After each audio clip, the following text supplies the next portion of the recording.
በወልድ በመንፈስ ቅዱስ ስም ጥር 30 በዚች ቀን የከበሩ ደናግል ጲስጢስ፣ አላጲስ፣ አጋጲስ በሰማዕትነት ሞቱ። የተባረከች እናታቸው ሶፊያም ከአንጾኪያ ከከበሩ ወገኖች ውስጥ ናት። እነዚህንም 3 ልጆች በወለደቻቸው ጊዜ በሊ ስሞች ጠራቻቸው። ትርጓሜያቸውም ሃይማኖት፣ ተስፋ፣ ፍቅር ነው። የራሷም ስም ትርጓሜ ጥበብ ማለት ነው።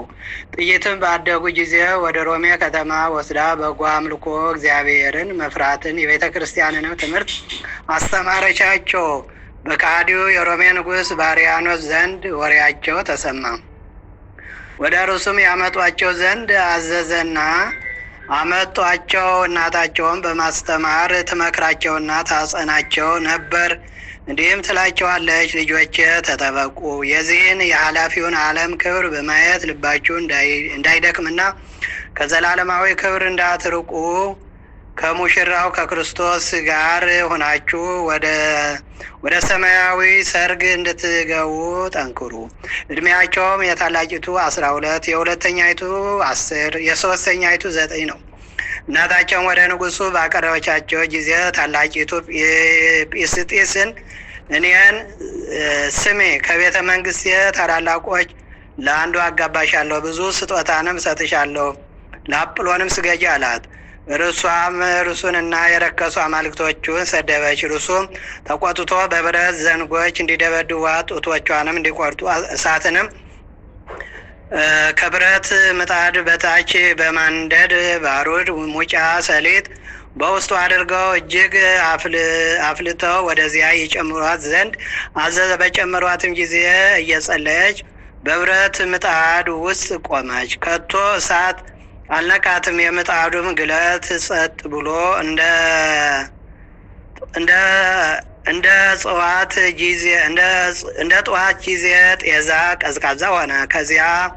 ከዚያ ያሉ ሰዎችም አድንቀው እግዚአብሔርን አመሰገኑ። ብዙዎችም በክብር ባለቤት እግዚአብሔር አመኑ። ራሶቻቸውንም ቆረጧቸውና በሰማዕትነት ሞቱ። ከዚህ በኋላ የቅድስት ጲስጢስን ራስ ይቆርጡ ዘንድ አዘዘ። ምስክርነቷንም ፈጽማ የምስክርነት አክሊልን ተቀበለች። እናቷም ስጋውን አንስታ ወሰደች። ዳግመኛም ሁለተኛይቱን አላጲስን አቀረቧትና ደበደቧት። ጽኑ ግርፋትንም ገረፏት። ከጋለ ብረት ምጣዱ ውስጥ ጨመሯት። በዚያን ጊዜ ቀዝቅዞ እንደ ጠዋት ጤዛ ሆነ። ንጉሡም ከዚያም እንዲያወጧትና ራሷን በሰይፍ እንዲቆርጡ አዘዘ። ምስክርነቷንም አድርሳ በመንግስተ ሰማያት የሕይወት አክሊልን ተቀበለች። እናቷም ስጋውን ወሰደች። ቅድስት ሶፊያም ከስቃይ የተነሳ እንዳትደነግጥ ስለ ልጇ ስለ አጋጲስ ትፈራ ነበር። ታጽናናት፣ እንድትታገስም ታደርጋት ነበር። በዚያን ጊዜ ወስደው ከመንኮራኩር ውስጥ ጨመሯት። እግዚአብሔር መልአኩ ልኮ ያንን መንኮራኩር ሰበሩ። እርሷም በደህና ወጣች። ዳግመኛም እሳትን አንድደው ከውስጡ እንዲጥሏቸው አዘዘ። እርሷም ፊቷን በመስቀል ምልክት አማትባ ወደሚነደው እሳት ተወርውራ ገባች። በዚያን ጊዜ እሳቱ እንደ ጠዋት ውርጭ የቀዘቀዘ ሆነ። በዚያም ያሉ ሰዎች ብርሃን የለበሱ 2 ሰዎች ከነጫጭ ልብሶች ጋር ሲጋርዷት አይተው እጅግ አደነቁ። ብዙዎችም በክብር ባለቤት ጌታችን ኢየሱስ ክርስቶስ አመኑ። ራሶቻቸውን ቆረጧቸው፣ በሰማዕትነት ሞቱ። ያችንም የ9 ዓመት ልጅ የከበረች አጋጲስን ራሷን በሰይፍ ይቆርጡ ዘንድ አዘዘ። ምስክርነቷን ፈጸመች። ሁሉም የማያልፍ የማይጠፋ ሰማያዊ መንግስትን ወረሱ። የከበረች ሶፊያም የ3 ልጆቿን ስጋቸውን ወስዳ ገነዘቻቸው። ወደ ከተማውም ውጭ አድርሳ በዚያ ቀበረቻቸው። በ3ኛው ቀን ወደ መቃብራቸው ሄዳ አለቀሰች። ነፍሷንም ይወስዳት ዘንድ ወደ እግዚአብሔር ለመነች። ርሷንም ተቀብሎ ነፍሷን ወሰደ። ምዕመናንም ሰዎችም መጥተው ገንዘው ከልጆቿ ጋር ቀበሯት።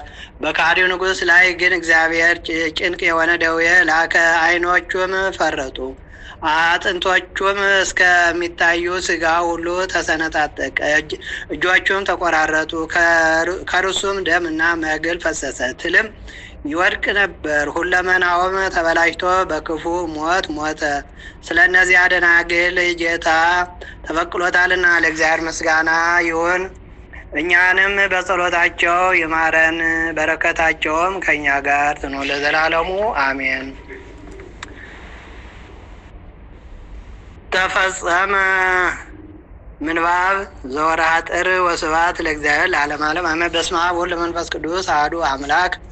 ወርኀ የካቲት ቡሩክ መዓልቱ አስርቱ አሐዱ ወእምዝ ይትወሰክ አዋመ አሚሩ ለየካቲት በዛቲ ዕለት ኮነ ማኅበረ ጉባኤ ቅዱሳን 150 ኤጲስቆጶሳት በሀገረ ቁስጥንጥንያ ወማይልሁ ለቴዎዶስዮስ ንጉሥ ያቢ ዛቅረኩ ማይለታ ዘሽራ ይላፈ መለተ ጸምዱ ከዘልፈ በናለም ተው ከዘንዴት የመጻፍን ተረሴ ከዚያው ጸሪቀ መበለት ውቁፍ ምላቡ ብላን ዘተር በነቢያ ቅዱሳን ወራት ሰባኪያን ወሰማዕት ጻድቃን ወሰማዕት ደናግል ወመነኮሳት ሄራን ባርኮ ባርኮ ያዛት መካን እስከ ረገይ ላይ ወነው ሕፃን ለዛዛው በቅርታው ለዛዛው ወንዘ ለዛን ወለትርሙ በልሳን ወለሰማ ቃሎ በዝነ መንፈስ በጸሎተሙ ማርያም መራይተ ሁሉ መሆረ ማረነ ኢየሱስ ክርስቶስ የሰማነው በልቡናችን አሳድርልን። አምላካችን ከሐዋርያው ከሰማዕቱ ከመጥምቀ መለኮት ከቅድስት ሶፊያ ከልጆቿ መረድ በረከት ያድለን። አምላካችን በዓሉን የሰላም በረከት ያድርግልን። አቡነ ዘበሰማያት ይትቀደስ ስምከ ትምጻእ መንግሥትከ ወይኩን ፈቃድከ ከመ በሰማይ ከማሁ በምድር ሲሳየነ ዘለለዕለትነ ሀበነ ለነ አበሳነ ወጌጋየነ ከመ ይድግ ለዛበሰ ለነ ኢታባን እግዚኦ ውስተ መንሱት አላ ደነን ሆናንም ኩሉ ኩስ መዛኪ ዘመን ኃይሎ ስብሐት ለአብ በሰላም ቅዱስ